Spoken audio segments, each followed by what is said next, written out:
Kuna bondia nimemsikia ameniomba pambano. Huyo bondia anaitwa Ismail Galiatano. Of course ni mtumishi wa serikali, lakini tunapoingia kwenye mchezo mwenye ni mtumishi wa serikali vile vile. Umeona? Kwa hiyo yeye anaitwa Ismail Galiatano. Sasa kutokana na uchezaji wake mimi nambadilisha jina, namuita Galia Sita. Kwa nini? Kwa sababu nimepanga kumpiga KO round ya 6. Umeona? Na ndio round ambayo nitamfanyia kitu kibaya.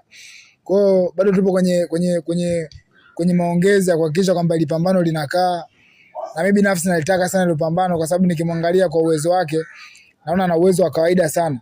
Kwa nini ana uwezo wa kawaida? Kwa sababu katika mechi zake zote ambazo amecheza, mimi binafsi sijui kwamba alishawahi kucheza na bondia gani mkali.